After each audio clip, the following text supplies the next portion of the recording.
تین بادشاہ آپس میں بہت گہرے دوست تھے۔ ایک دفعہ تینوں اکٹھے ہوئے اور فیصلہ ہوا کہ دیکھتے ہیں کس کا ملک سب سے زیادہ خوبصورت ہے۔ 1 سال کا ٹائم مقرر ہو گیا کہ 1 سال خوب محنت کر لیں، ملک کو سنوار لیں۔ 1 سال کے بعد تینوں ممالک سے سمجھدار اور لائق آدمی جج مقرر کیے جائیں گے۔ وہ جو مل کر فیصلہ کریں اس کو تسلیم کیا جائے گا اور جیتنے والے بادشاہ کو انعام دیے جائیں گے۔ 1 سال گزر گیا، جج مقرر ہو گئے۔ انہوں نے مل کر ایک ریاست کا چکر لگایا۔ حیران رہ گئے، ہر طرف خوبصورت عمارتیں تھیں، عالیشان محلات تھے۔ یہ لوگ بہت حیران ہوئے کہ اس بادشاہ نے 1 سال میں پورے ملک کو اس طرح کیسے بنا دیا۔ بہرحال دوسرے ملک گئے تو وہاں اس سے بھی زیادہ حیران ہوئے کہ پورا ملک ایک باغ کی طرح تھا۔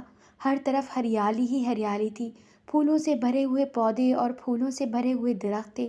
یہ لوگ خوش بھی ہوئے، متاثر بھی ہوئے، لیکن ابھی فیصلہ نہیں کر سکتے تھے کیونکہ تیسرے ملک کو دیکھنا ابھی باقی تھا۔ جب تیسرے ملک میں پہنچے تو وہاں کا بادشاہ انتہائی خوش اخلاق تھا، ان سے بڑے اچھے طریقے سے ملا، ان کی بہت خاطر مدارت کی اور پھر ان کو اپنے ملک کی سیر کی اجازت دے دی۔ یہ لوگ پورے ملک میں پھرے، ان کو بڑے بڑے محلات اور بڑے مکان نظر نہیں آئے سوائے چند ایک کے جو پہلے ہی بنے ہوئے تھے۔ نہ ان کو کوئی خاص باغ نظر آئے، نہ ہی ہریالی دکھائی دی، بس وہی کچھ تھا جو پہلے ہی چلا آ رہا تھا۔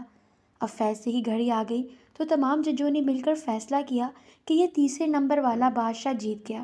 سب حیران ہوئے۔ وجہ پوچھی گئی تو بتایا گیا کہ ہم پہلے ملک میں پہنچے تو ہر طرف خوبصورت عمارتیں، پکے مکان اور بڑے بڑے محلات تھے۔ یہ سب اچھا ہے، لیکن ہم نے جب عوام کے چہروں پر نظر ڈالی تو ہمیں بہت سے اداس چہرے نظر آئے جو خاموشی سے اپنی پریشانی اور مختلف مسائل بتا رہے تھے۔ ہم دوسرے ملک میں پہنچے تو یہ پورا ملک باغ بن چکا تھا، لیکن جب ہم نے لوگوں کے چہرے پڑھے تو پہلے سے بھی زیادہ لوگوں کو پریشان پایا۔ لوگ خاموش نظروں سے اپنے مسائل بتا رہے تھے، جبکہ بادشاہ ملک کو باغ بنانے پر لگا ہوا تھا۔ جب ہم تیسرے ملک میں پہنچے تو وہاں بڑے بڑے محلات، باغات اور پکے مکان تو نظر نہ آئے، لیکن جب ہم نے لوگوں کے چہرے دیکھے تو وہ حشاش بشاش تھے۔ ہر آدمی کا چہرہ کھلا ہوا تھا، ہر آدمی خوش تھا، کسی کو کوئی پریشانی نہیں تھی۔ ہم نے جان بوجھ کر لوگوں سے پوچھا کہ آپ کو بادشاہ سے کوئی شکوہ شکایت ہے، تو کسی ایک نے بھی کوئی شکایت نہیں کی، اس لیے یہ بادشاہ جیت گیا ہے۔ اگر ہم اس کہانی کو آج کے حالات کی نظر میں دیکھیں تو آپ کو ہر جگہ ترقی کی باتیں سنائی دیں گی، بڑی عمارتیں اور سڑکیں بنانے کی باتیں کی جاتی ہیں، میٹروز بنائی جانے کی باتیں کی جاتی ہیں۔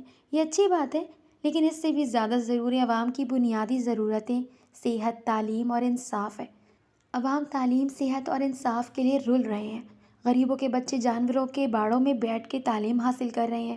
غربت کے ڈر سے لوگ خودکشیاں کر رہے ہیں۔ جب تک عوام خوشحال نہیں ہوں گے اس وقت تک ایسی ترقی کا کوئی فائدہ نہیں۔